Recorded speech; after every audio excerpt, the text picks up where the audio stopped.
Hello, YouTubers. Hello, subscribers. Thank you so much for your support, your likes, your subscribes. Oh my God, I got my first super sticker the other day.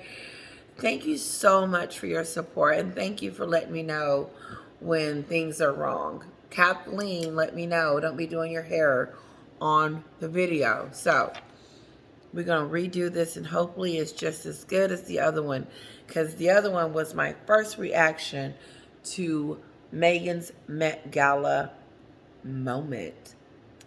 Now, I heard through the grapevine that she was invited, but no word on where she was going or not. And now word on the street is that she's going.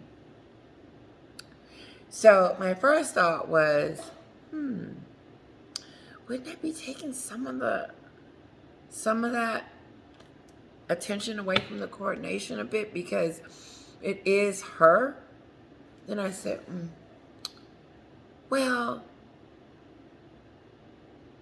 I said, if she could go there to the Met Gala, then why couldn't she go to the coronation? And I said, it doesn't matter. I don't believe the story about Archie's birthday party and she's staying because of that. And the booze, nope. You put yourself into that situation, so you earned the booze. Okay, you talked about the people, so face it. And I don't believe it's because she's want Charles to have its moment. That's something that's coming out too. That she believes that Charles should have, this is his day. She doesn't want to take anything from it. But you are. Because you're not going, and you're going to the Met Gala. That looks nasty. You can't leave out the country to go support your husband, but you can go down the street to support yourself.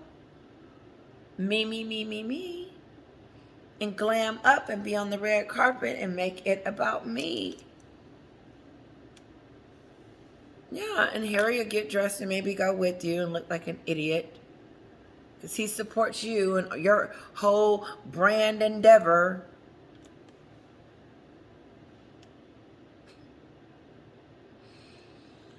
She couldn't let Charles, not Charles. This is who she competing with, Catherine. That's her real competitive. She competes with her all the time. Remember she had on that red dress, and when nobody dressed up but her? Harry had on his suit, and it just looked like she had on this big red dress, and it just looked out of place. But it was right before I think it was the Bond movie, and Catherine looked golden in that dress. And Meghan wanted, because it happened right after or before, and she wasn't even supposed to go to that event. So let's go to the Met Gala. The Met Gala is all about glam, glitz, and dressing up and looking your best and wearing, it's all about the clothes.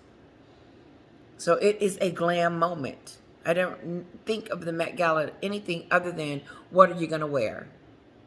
And what are you going to look like? That's it. And so Harry now has to fit into this Hollywood movie of Meghan's, this Hollywood life. And like the newscaster said, that told us, she said, what happened to the privacy? I love her voice. She says, what happened to the privacy? Remember the privacy? And now she's going to the Met Gala? And then the other newscaster said, she laughed. She said, yes, this is going to be a star-studded event. Meghan is not going to not go to this. It is a red carpet. It's definitely that. It is the whistles. It is not the Oscars. It's more than that, because it's all about what you look like, period. The A-lister celebrities that Meghan climbed over here and invited to her wedding, her new family, the new kids, her kids' new family, her celebrity friends over there in Montecito that she invited to her wedding. That's the new family. Not Charles, not her family and everything. Meghan has created a whole new world for her kids, and it doesn't involve old family members. And the lie about King Charles is going to have this beautiful relationship with Archie and Lilibet is a full of crap. Because you would have to have some type of visitations before you can establish a connection. And so, since there's no visitations, because Meghan is going to the Met Gala, I could see River talking about Harry's outfit.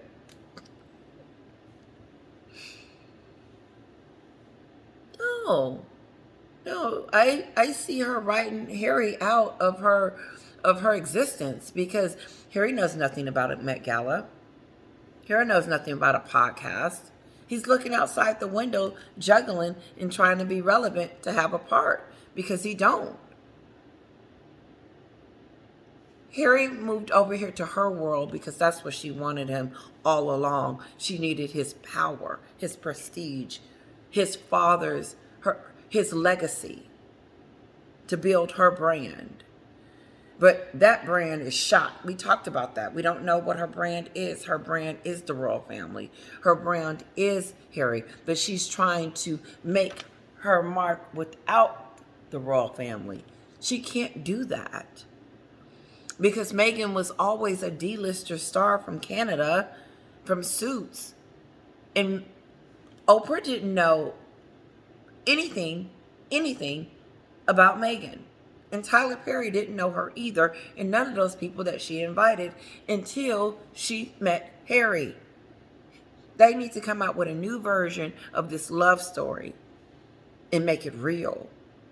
And show us how she invited these celebrity people to her wedding and made them her kids' new family.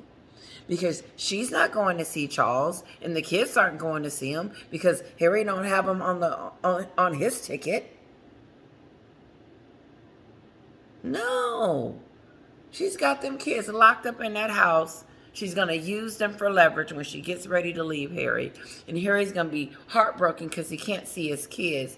And Charles is going to be devastated for Harry because he warned him in the beginning not to marry the Jezebel.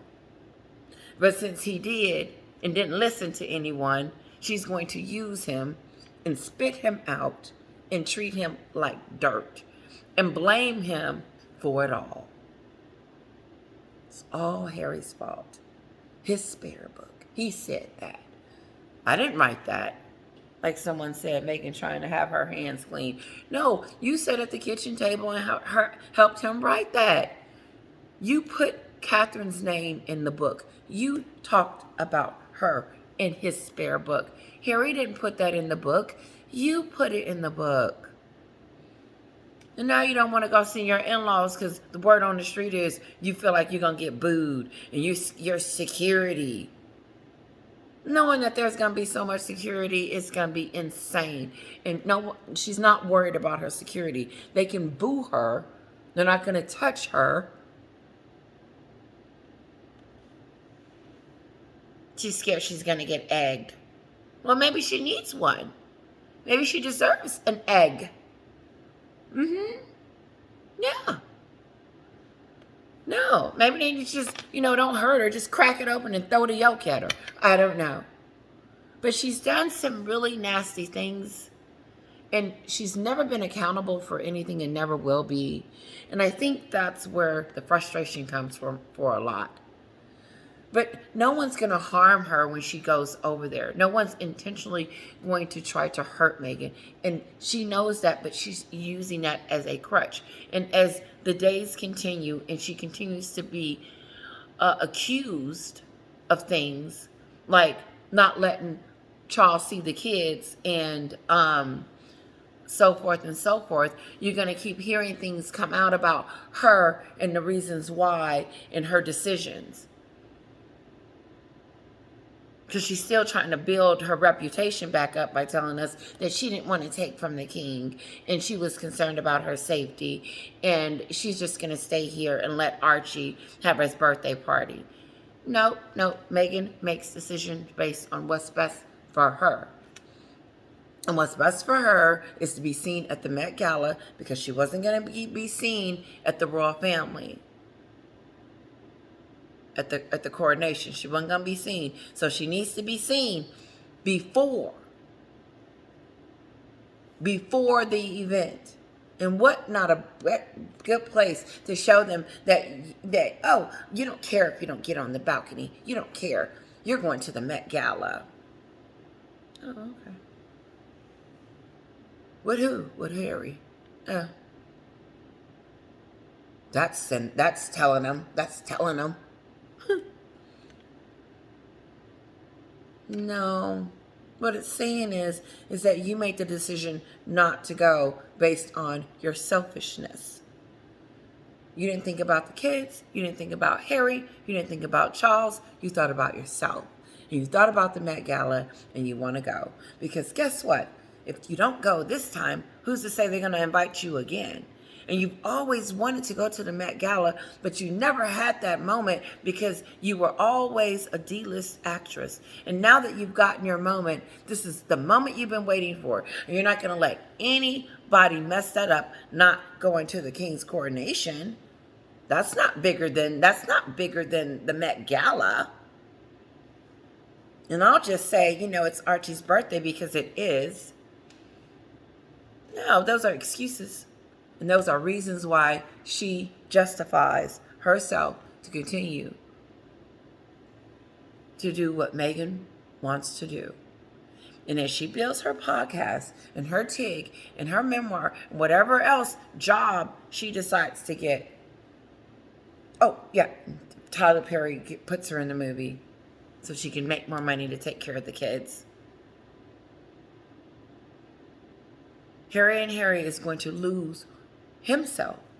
Who is Harry? Where does he belong? What's his story? What's his dreams and goals? He wants to be an actor now? Is he going to go do speeches on the side? Is Meghan going to say, honey, why don't you just do speeches and I'll do the TIG and I'll do the podcast and that should keep the money flowing? Or is she just going to, he just doesn't have enough money. He's on drugs. I don't trust him with the kids and we're not getting along. It just is what it is. They're separating. Meghan will always be Harry's wife. Even when she divorced him, she will always have a connection with the kids. So she will never give up the Duchess of Sussex unless they take it. So even after the divorce, Meghan is still going to use the Duchess of Sussex. And those kids are going to keep calling her that too. Because Meghan is in a fairy tale of her own. And she hasn't woken up. And she thinks it's all about the way she's playing the game.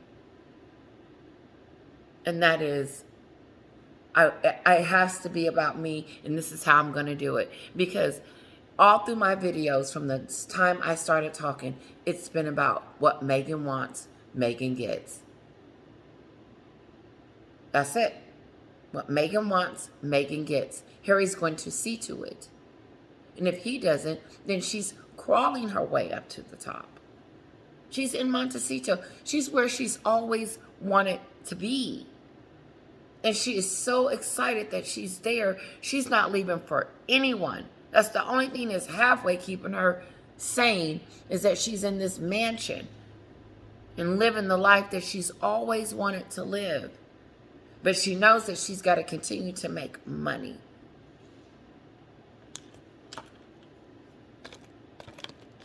What is Harry going to do? No, you let me know what you think about the Met Gala and all of that. I did have one more thing to say, but I forgot. I know I talked about this before. Christopher Boozy is a very, very nasty person. I didn't like how he treated my friend Sue. I thought that was very disrespectful of him to say anything, because Sue's beautiful. She's beautiful. And she doesn't need me to tell her that. But he attacks, when he does that, he attacks his own character, because it belittles himself that he can't have a conversation with someone without being nasty to them and going after them on a physical form. So he's not attractive. He's not a very nice guy. He is losing his steam, and people are calling him out because he's a nasty guy. And you have to think, oh, where did he come from? Meghan's camp. Wow, where did she pick him up at? That lets you know her circle of friends. Because you can't tell me Oprah didn't know that she was going to do what she did and open up this. But she thought that she wouldn't have, it wouldn't have anything to do with her, because she's just giving them a platform. Love you guys. Have a wonderful night. Let me know what you think about the Met Gala.